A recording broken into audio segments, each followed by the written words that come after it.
Hello, this is Scott Rosano with Gigbuilder.com. This is episode number 113, and we're going to be going over the client record.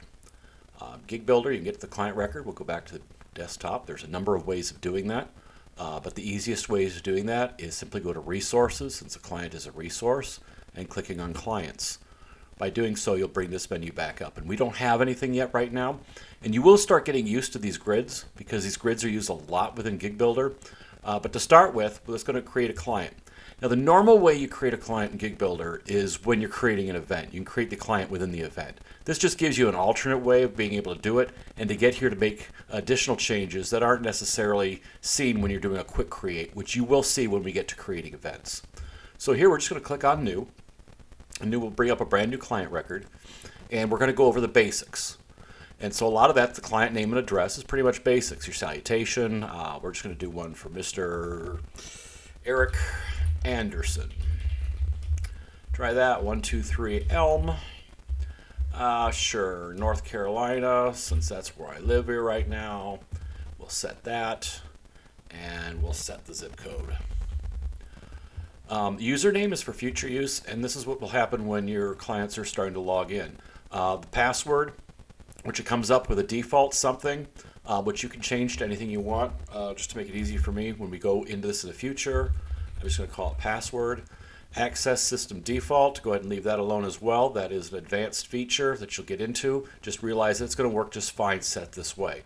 So your first place here is basically your name, your address, a username, a password, some quick helps that you can see that are in here that you can click on things. And then we'll next down go to the contact information. Now your mobile phone is important. You're going to be able to do a lot of texting back and forth with your client if you've got a decent mobile phone number for them. You could even tell them on the SMS options whether they prefer or permit the automated ones or not. One of your clients might say, I don't want to hear anything from you. This will turn that off. So you got a couple other phone numbers, best time to call, email address, opting out of things from marketing. Again, these are all advanced stuff, and so you're going to pretty much ignore everything after the email. We'll get to that when we get into the 2, 3, and 400 series of these videos. Next section, we have alternative name, bill, and contact. For example, say you do a job with a business or a school or something else, and your contact is one person that's dealing with the event, but somebody else is taking care of the billing. That's where this information goes. And it's pretty much the same stuff. You just fill that all in. We're not going to do that right here.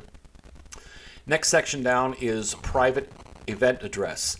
There will be occasions where your client may have a large farm or a big property or something that doesn't really have an address or a name, and it's being done at their residence. This is where you can fill that information out. That is advanced, and we will get to that. But for now, you don't have to do anything with that.